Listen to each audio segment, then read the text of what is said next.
What if the world's most powerful river didn't begin in a stormy mountain range, but in a garden of papyrus?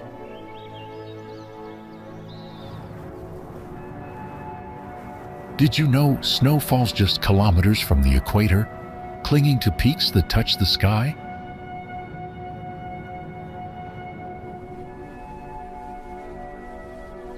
And in this same land, lions don't just rule the plains, they climb trees to rest in the sun.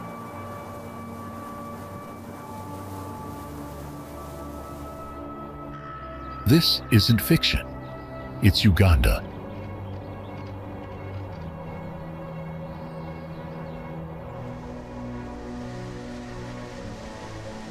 A land where the Nile is born, where crater lakes shimmer beneath extinct volcanoes, and where ancient rainforests still echo with the calls of chimpanzees.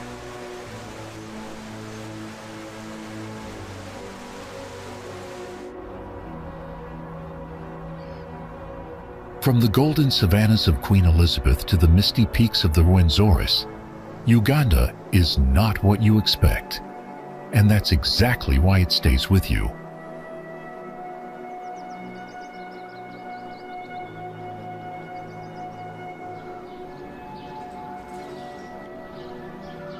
So, how did this small country come to hold some of Earth's rarest wonders?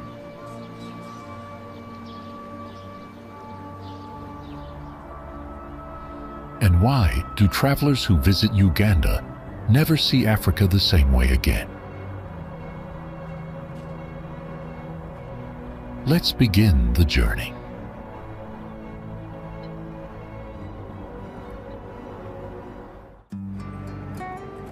Beneath the hum of boda-bodas and the slow churn of traffic through dust and diesel, Kampala pulses with contradiction.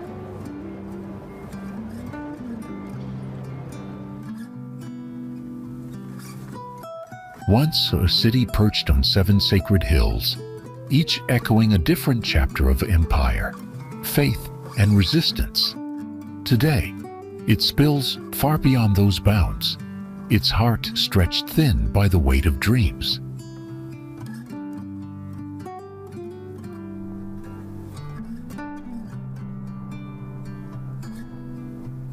Here, glass-fronted malls and colonial cathedrals share air with makeshift homes and open drains.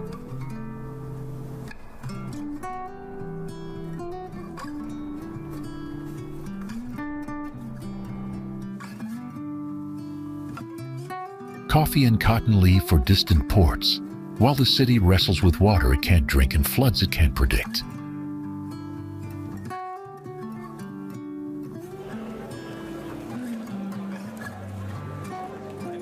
The streets swarm, not with chaos, but with energy. Markets spill into roads.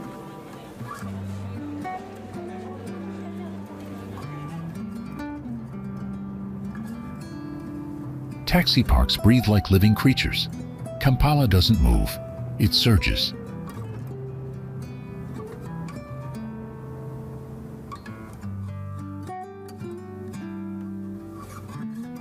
Yet climb Rubaga at dawn, or stand in the shade of Kabuli's White Mosque at midday, and the noise thins.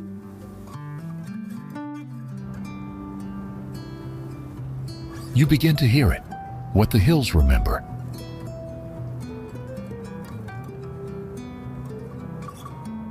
The treaties signed, the missions founded, the cathedrals raised not in haste, but in faith.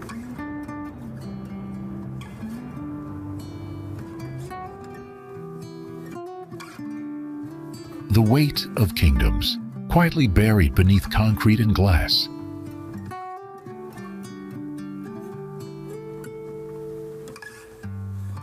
Kampala is not just Uganda's capital.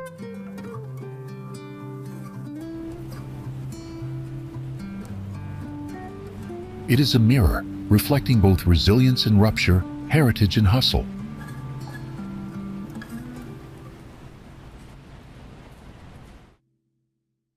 A city forever rebuilding itself, never quite the same hill twice.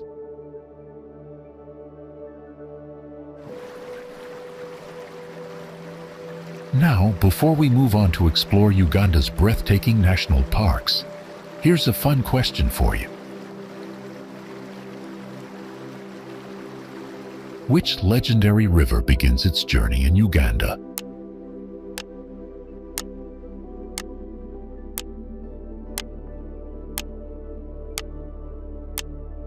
Comment your answer below.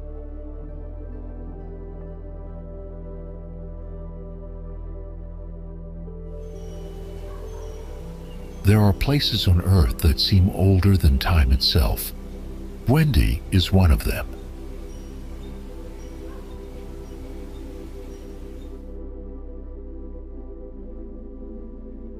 Tucked along the misty slopes of Uganda's southwestern frontier, where the land sinks into the ancient cracks of the Great Rift Valley, lies a forest so dense, so tangled in green silence, that even light must find its way carefully.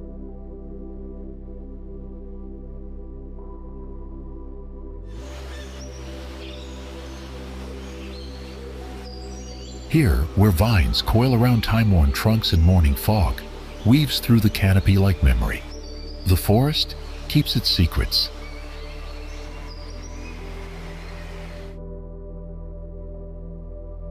This is Bwendi, darkness in the local tongue.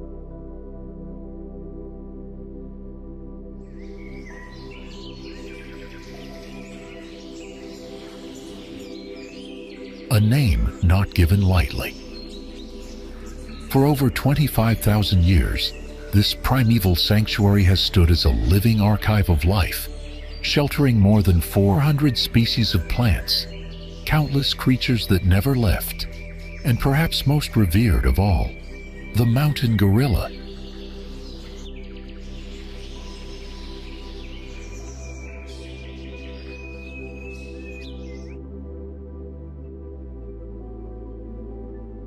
Nearly half of the world's remaining population of these gentle giants finds refuge here.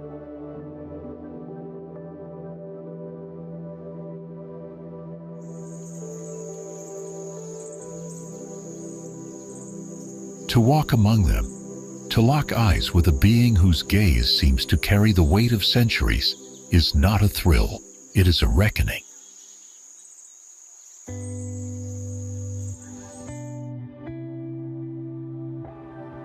Paths snake upward through slippery valleys and wind-worn ridges, demanding both humility and strength.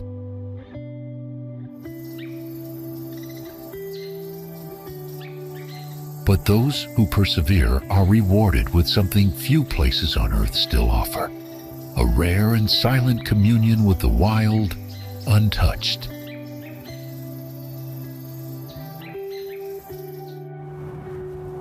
At dawn, Lake Victoria is not a lake.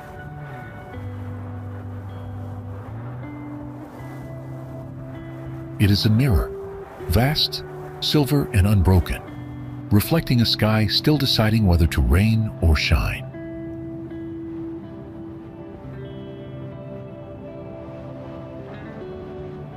Straddling the borders of Uganda, Tanzania, and Kenya, this inland sea stretches far beyond what the eye can hold.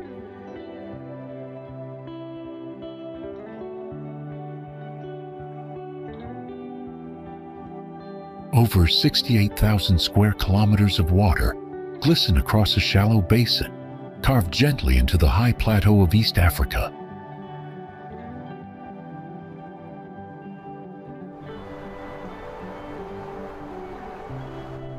It is a world unto itself, its surface alive with breeze, its shores lined with quiet villages, fishing boats, and the murmurs of generations.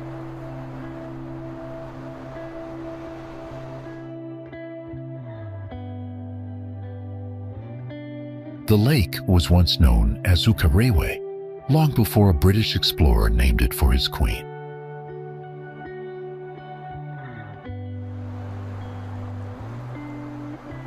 But to the communities who've lived along its edges for centuries, it is far more than a landmark on a map.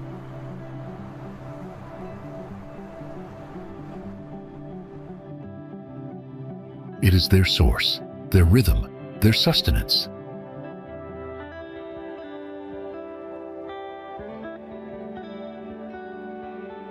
And yet, for all its might, Lake Victoria is intimate, always within reach, always present.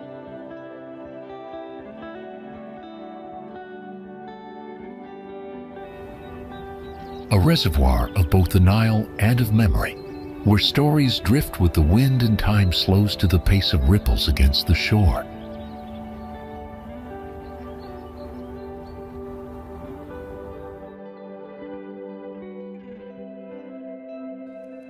If you are watching this, please click the subscribe button in the corner of the screen. It's completely free, but means a lot to us.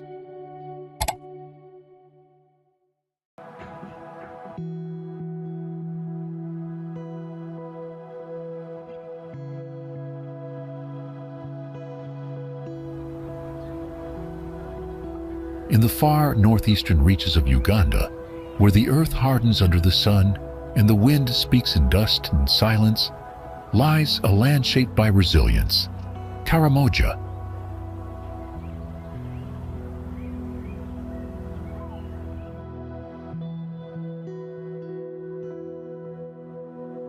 Once sealed off by colonial decree, Karamoja stood behind invisible walls for generations.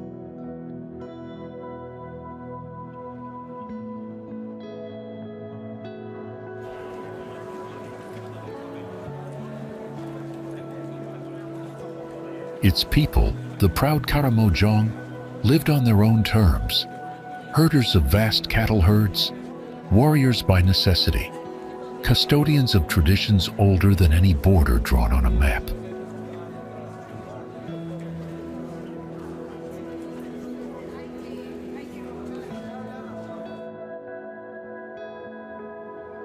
When peace finally returned in 2011, it did not erase the scars, but it revealed the soul.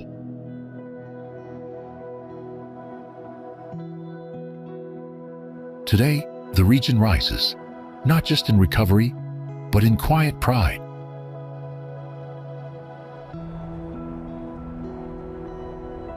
Here, villages called Manyata, encircled homesteads of mud, wood and will, still hum with ancestral songs.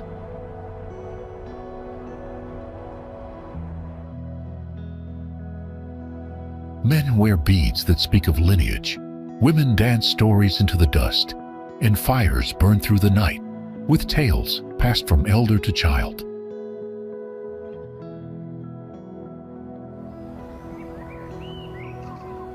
To come to Karamoja is not simply to visit.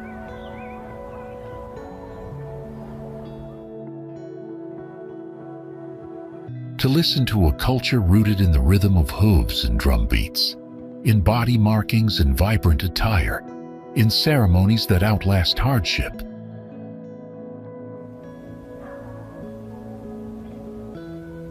With a population now over 1.6 million, including smaller ethnic groups like the Pokot, Tepeth, and Ik, Karamoja is not a forgotten outpost, but a cultural frontier.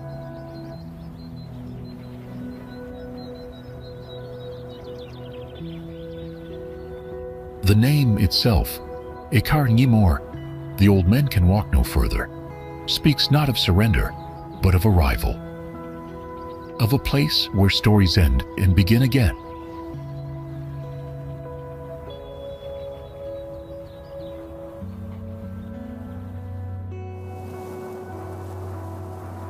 Not far from the borders of Rwanda, a lake unfolds like a natural amphitheater, its shoreline twisting around 29 distinct islands, each framed by slopes, carved into steps of farmland.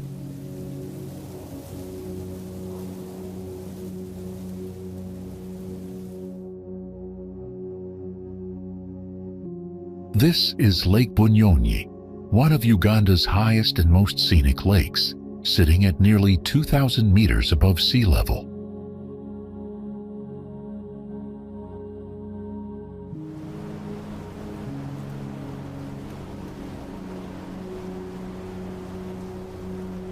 Though often missed on conventional tourist lists, Bunyonyi is a favorite among travelers seeking quiet days after gorilla tracking in nearby Buwindi.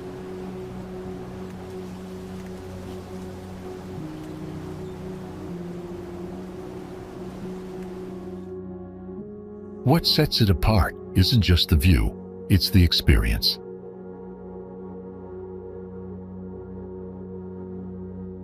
The water is free from bilharzia, hippos, and crocodiles, making it safe for swimming.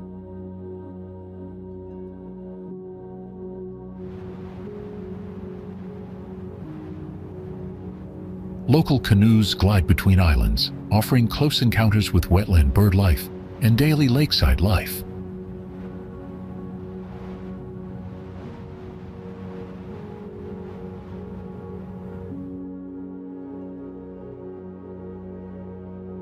Visitors often explore on foot too. Guided walks weave through hillside villages, where market stalls brim with fruit, crafts, and warm greetings.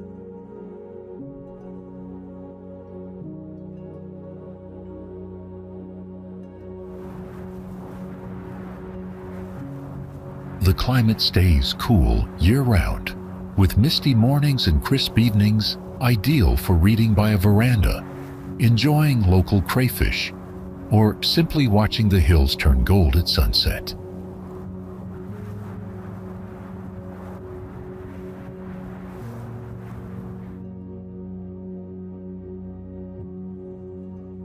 For those drawn to nature but craving human connection too, Bunyonyi offers both, not in grandeur, but in detail, in the rustle of banana leaves, the rhythm of paddles, and the quiet welcome of a place that feels lived in, not staged.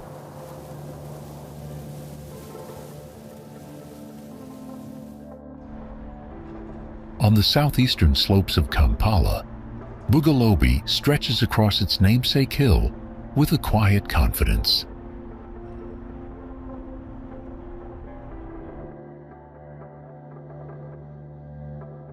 Just 7 kilometers from the city's heart, the neighborhood offers a shift in tempo, an escape that feels neither far nor free.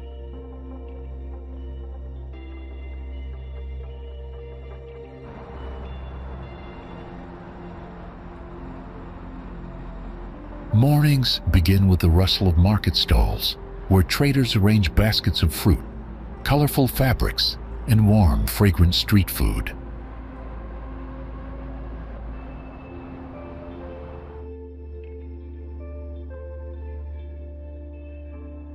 The Bugalobi market remains a touchpoint for local flavor, unfiltered and alive.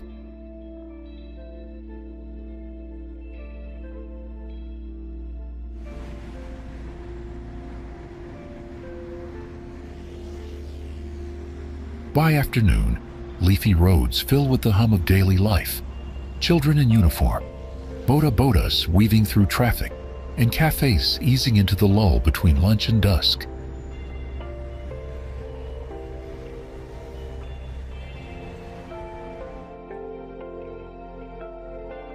Bugalobi's personality is layered. Colonial-era homes rest alongside modern apartment complexes.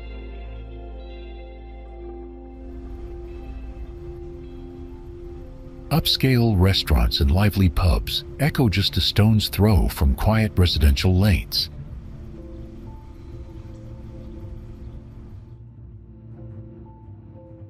Toward the summit of the hill, homes grow grander, gazing over rooftops that roll into the industrial outskirts of Kampala.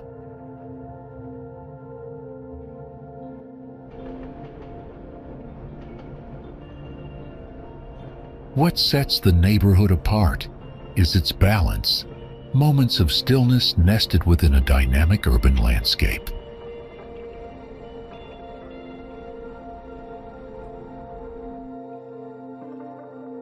Have you ever visited here? If yes, comment 2. If not, comment 4!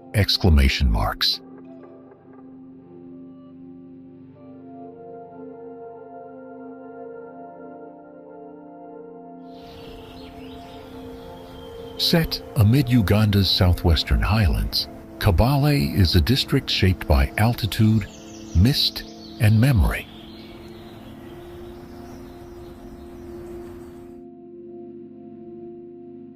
Resting at over 1,200 meters above sea level, its slopes fold into a tapestry of ridges and green valleys that stretch toward the Rwandan border, an ever-shifting horizon of blue hills and red earth.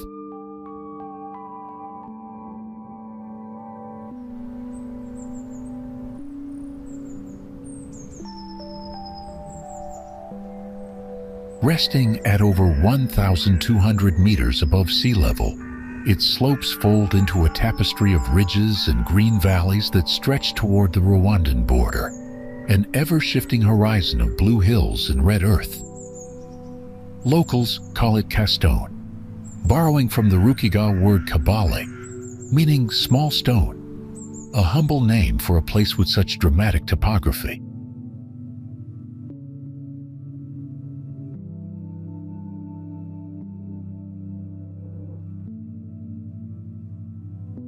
Kabale town itself hums with quiet purpose.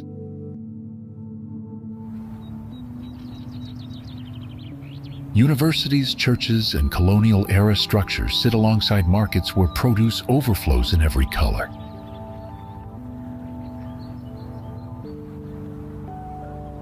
This is not a place of spectacle, but of steady depth. In Kabale, beauty is not staged, it's lived.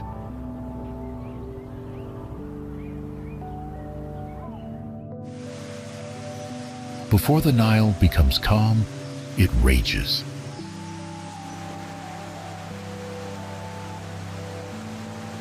At Murchison Falls, the river, broad and ancient, funnels itself into a stone throat barely 8 meters wide, then crashes down 45 meters into a boiling pool below.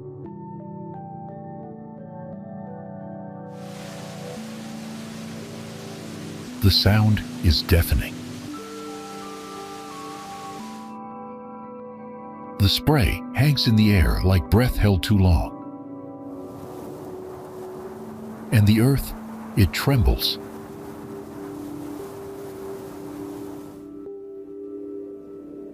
This is the heart of Uganda's largest national park, 3,893 square kilometers of raw savanna, riverine forest, and golden plains that roll into the horizon.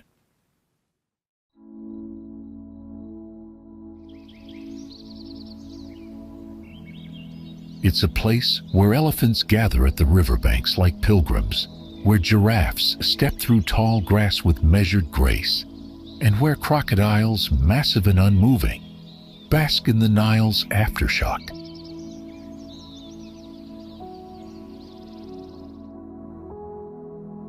Over 75 mammal species roam these lands: lion, leopard, hartebeest, Uganda kob, buffalo.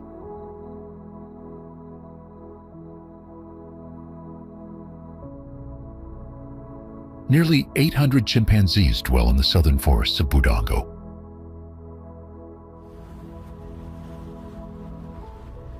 And above it all, in the trees and on the water, more than 550 bird species call out. Among them, the rare shoebill, lurking near the Albert Delta like a prehistoric sentinel.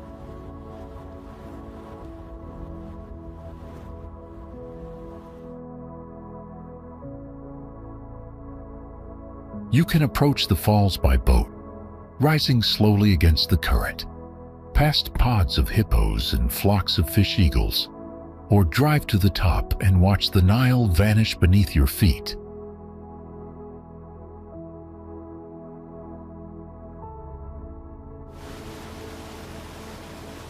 This isn't just a waterfall. It's a reckoning.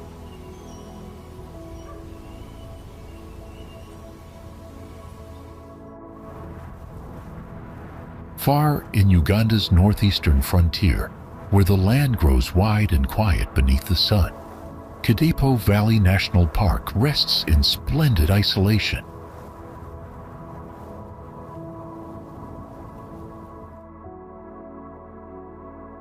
Bordered by South Sudan and only 5 kilometers from Kenya. The park spans over 1,400 square kilometers of savanna, acacia woodland, and distant ridgelines that shift color with the light.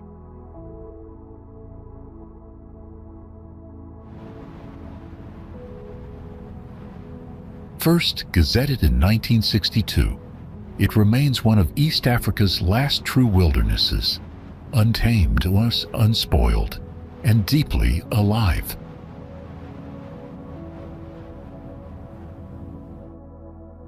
In the dry season, the Narus Valley becomes the park's beating heart, its remaining waterholes drawing large gatherings of buffalo, zebra, and Uganda kob, while lions lounge on rocky outcrops, barely blinking.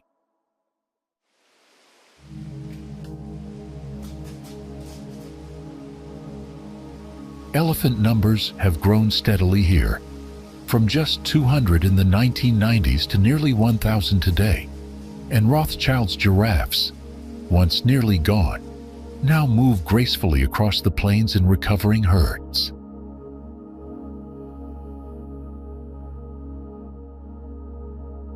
The bird life is no less extraordinary. Over 470 species, including some seen nowhere else in Uganda, make Kadipo a dream for birdwatchers.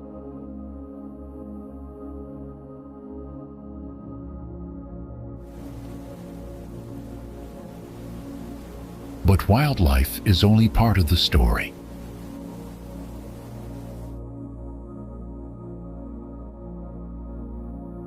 The park also borders communities of the Karamojong and Acholi people, whose ways of life echo the land itself, resilient, rooted, and rich in tradition.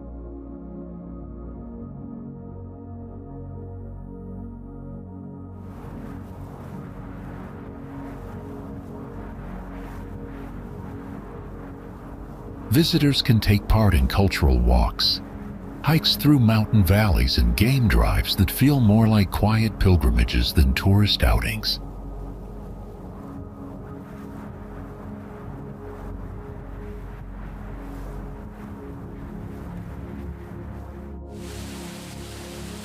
On the foothills of Mount Elgon, where mist gathers on ridgelines and rivers carve quiet paths through volcanic rock, Sipi Falls tumbles gracefully into Uganda's eastern landscape. Located about 277 kilometers from Kampala in Kapchorwa district and just shy of the Kenyan border, this trio of waterfalls spills from different altitudes, each more enchanting than the last.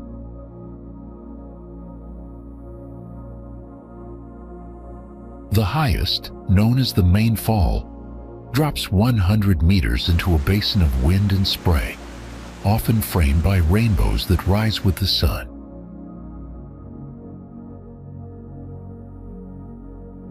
Locals trace the name Sipi to a wild plant called sep, once used to treat fevers and still found along the banks of the river, weaving medicine into mythology.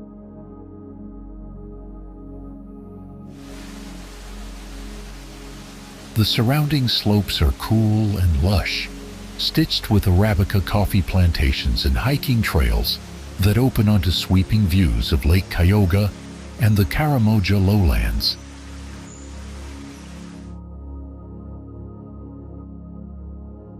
Climbers come for abseiling and rock adventures. Dreamers come to unwind beneath the falling water's rhythm.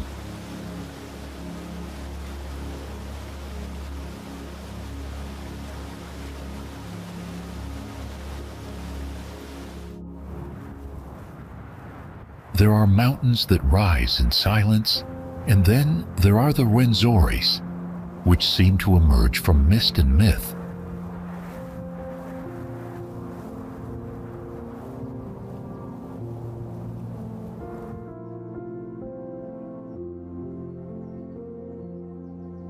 Known for centuries as the Mountains of the Moon, this majestic range stretches along Uganda's western frontier, brushing the edge of the Congo and slicing the sky with snow-covered peaks, just kilometers from the equator.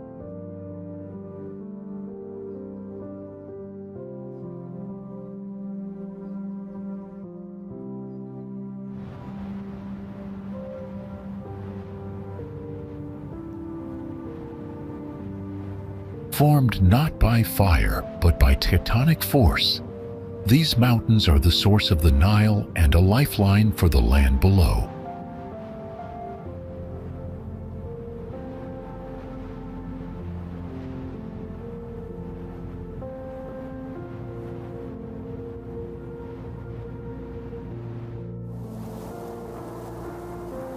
It begins quietly, where Lake Victoria lets go and the river begins to remember its name.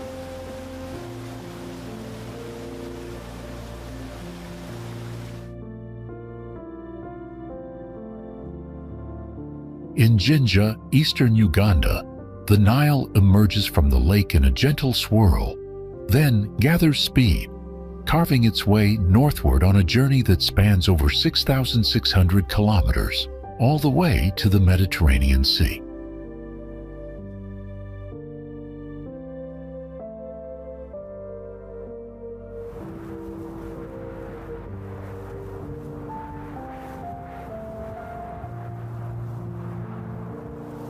It's the longest river in Africa and the second longest on Earth. Yet what makes the Nile in Uganda unforgettable is not just its size, but its soul.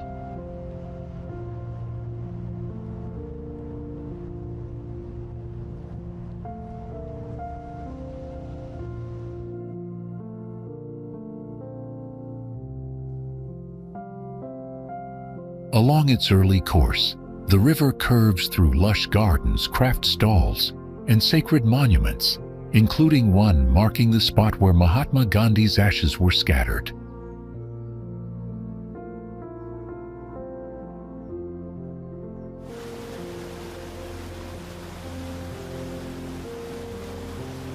It tumbles through the chaos of white water at Bujagali Falls, powers the turbines at dams downstream, and winds gracefully through fishing villages, sugar plantations, and children waving from the shore.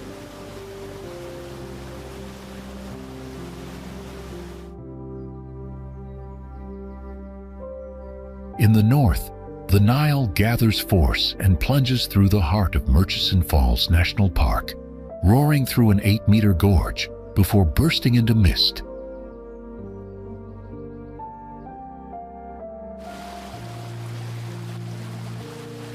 Beyond that, it flows past Karuma Falls and onward towards South Sudan, always moving, always giving.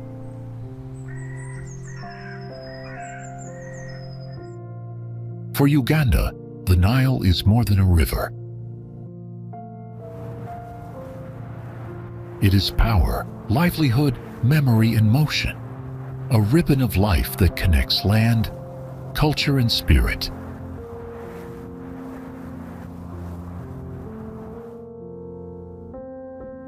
Jinja is the kind of city whose identity was shaped as much by geography as by ambition.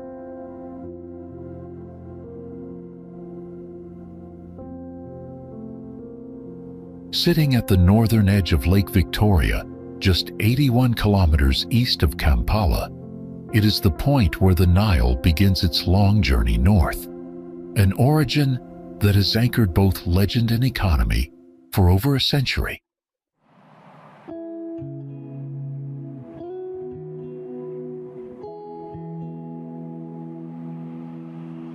Founded by the British in 1901 and reimagined by urban planners like Ernst May in the mid-20th century, Jinja was never just a lakeside town. It was a blueprint for modern Uganda.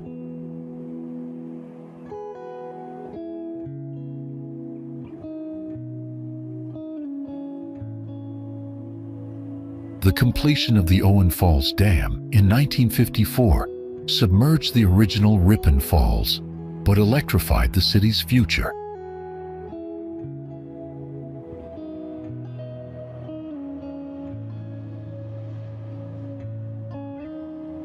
Power surged from the Nile into the first steel rolling mill of East Africa, into tobacco factories and grain plants, into the lives of workers and railway lines, connecting Jinja to Kampala and the port of Mombasa.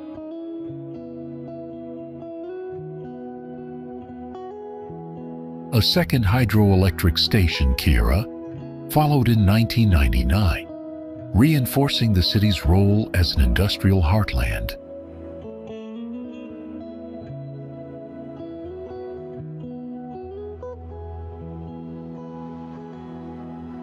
Yet, even amid turbines and smokestacks, the city holds quiet memory.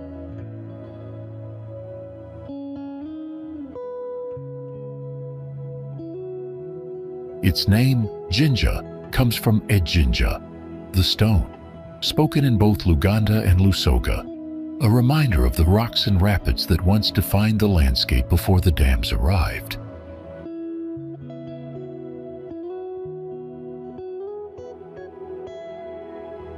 You can still walk the gardens near the Nile's source, visit the monument where Gandhi's ashes were scattered, or board a small boat that glides past the spot where lake water becomes river water.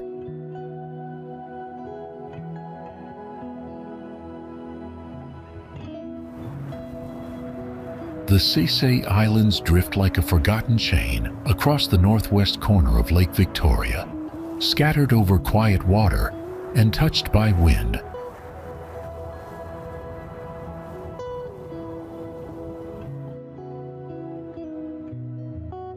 "84 in number, they stretch between forested hills and sandy shores, rising and falling with the lake's breath.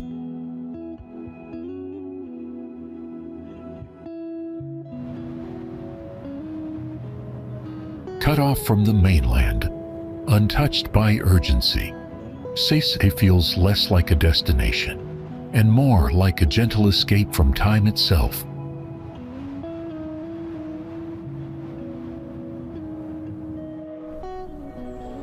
Gulu lies in northern Uganda, where red earth meets wide skies and sunflower fields stretch toward the horizon.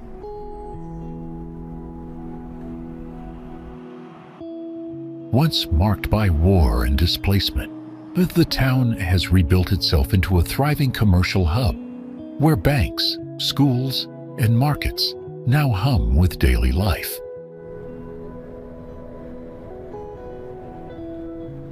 It remains the agricultural heartbeat of the Akoli region, known for cotton, tobacco, and the rhythm of harvests.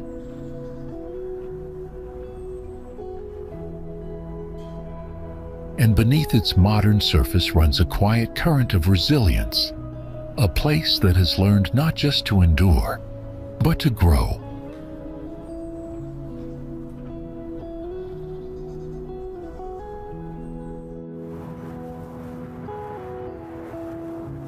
Rising like a slumbering giant from the heart of East Africa, Mount Elgon is not merely a mountain, it is a monument to time itself, sculpted by 24 million years of fire, wind, and silence.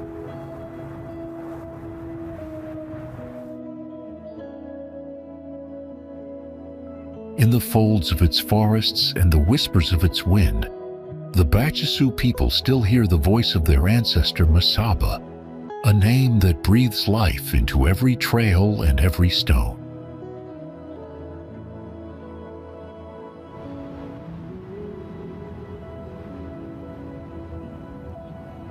Wider than imagination, Elgon's colossal 4,000 square kilometers make it the largest volcanic base on Earth, a vast, breathing canvas where waterfalls tumble, caves echo, and cloud forests hum with life.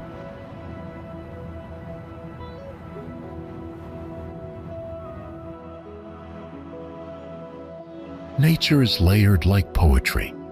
Rainforests give way to moorlands. Birds trace silent arcs in the mist, and elephants vanish into salt-streaked caves, as if retreating into myth.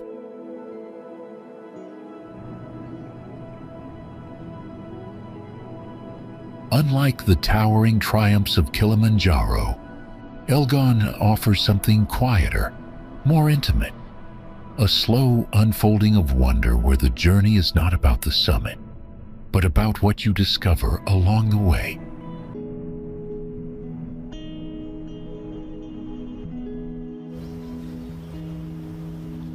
Lake Albert, the northernmost jewel of the Western Rift Valley, lies peacefully on the border between Uganda and the Democratic Republic of Congo.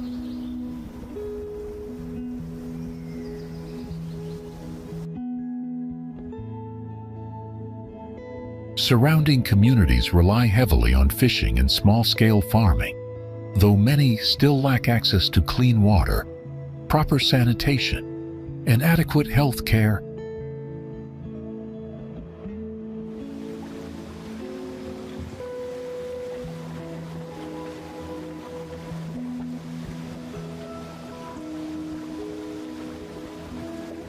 The lake has a rich history of exploration. First visited by European Samuel Baker in 1864, who named it after Prince Albert and documented his journey in the Albert Nyanza.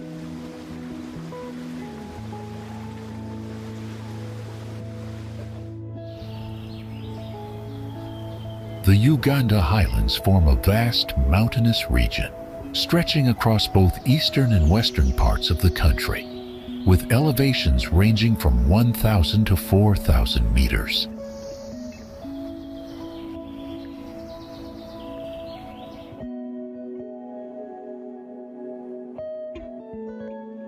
These highlands were shaped by tectonic activity along the East African Rift System, resulting in breathtaking landscapes of deep valleys and towering peaks.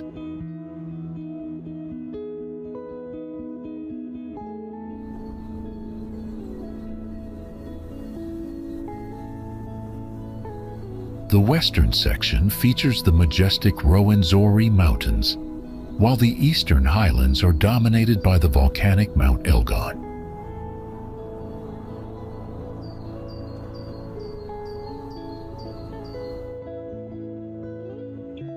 Thanks to rich volcanic soil and a cool climate, the region supports extensive agriculture, especially the cultivation of coffee and tea.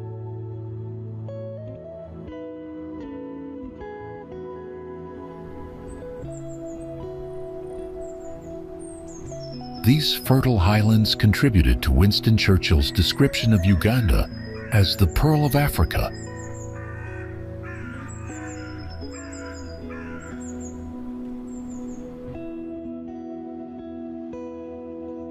Annual rainfall in the area often exceeds 1,500 millimeters, feeding a network of rivers that ultimately flow into the Nile.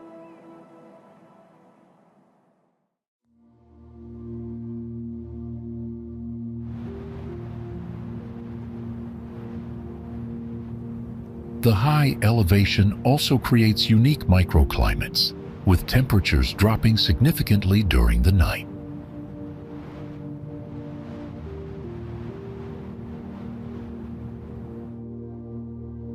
Scattered patches of indigenous forest provide habitat for rare wildlife, including the iconic mountain gorillas found in Bwindi Impenetrable Forest.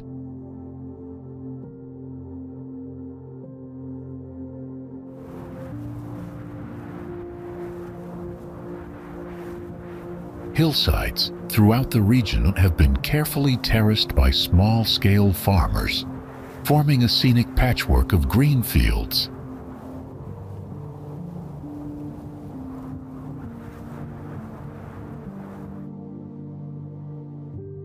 These terraces not only support sustainable farming, but also help prevent soil erosion, preserving the delicate balance of the highland ecosystem.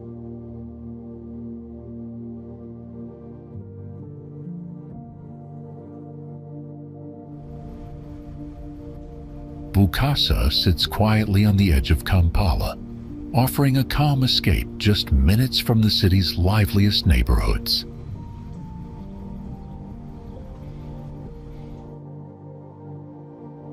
It's not flashy or touristy, and that's exactly what makes it feel special.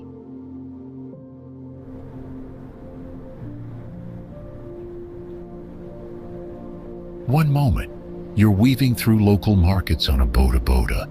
The next, you're by the shores of Lake Victoria, watching fishermen pull in their nets.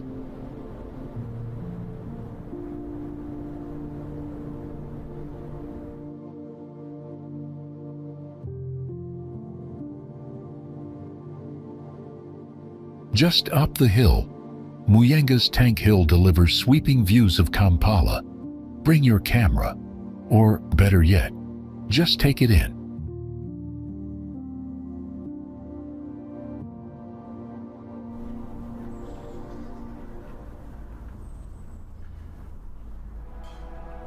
History whispers from nearby Munyonyo, where peaceful gardens surround the Martyrs' Shrine, a place that leaves you surprisingly moved.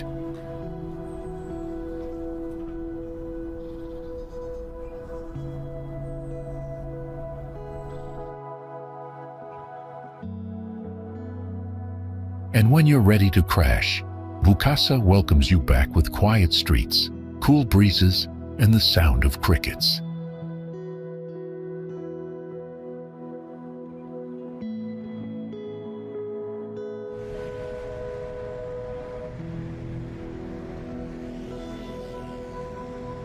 It's the kind of place that doesn't try too hard to impress, but somehow it does anyway.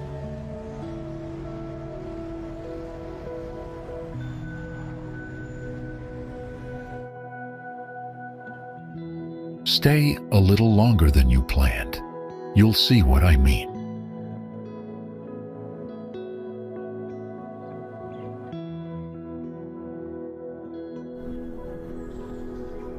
The most accessible peak is Mount Moroto in Karamoja, and a prime example of Uganda's diverse landscapes.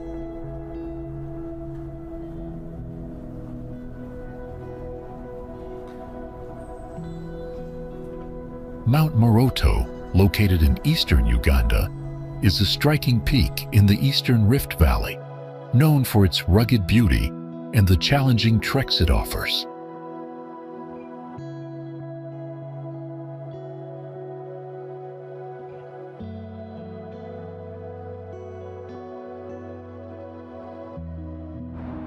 Climbers often base themselves at Karamoja Safari Camp in Moroto Town, where the adventure begins.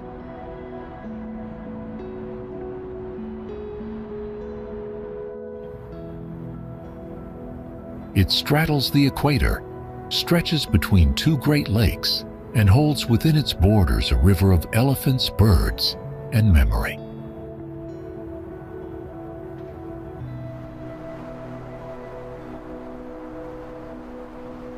Queen Elizabeth National Park is found in western Uganda, bordered by Lake George and Lake Albert, with the Kazinga Channel slicing through its 700 square miles of savanna, wetland, forest, and Crater Lake.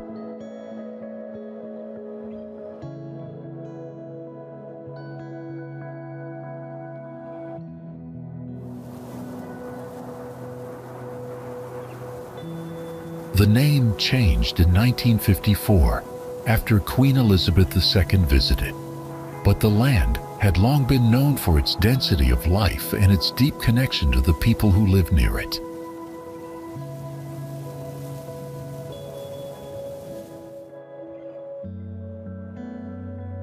This is Uganda's most visited national park, and for good reason.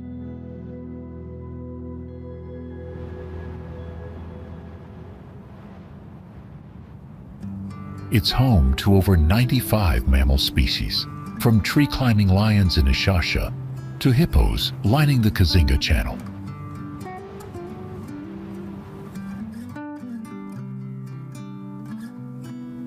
Ten primate species dwell in its forested zones, including chimpanzees.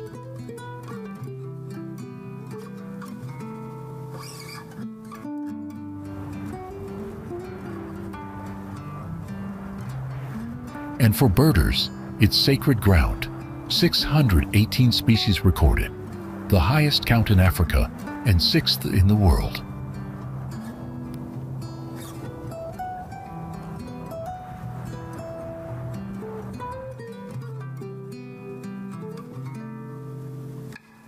But it's not one thing that defines Queen Elizabeth. It's the sum of many lives crossing paths.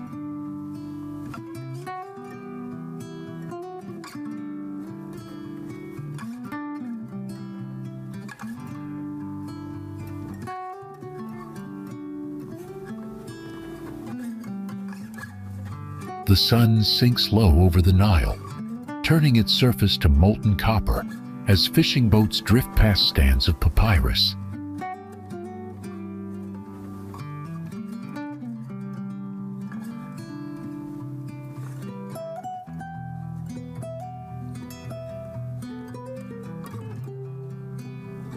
Somewhere in the distance, a gorilla's low rumble echoes through the forest, while flame trees sway along red dust roads.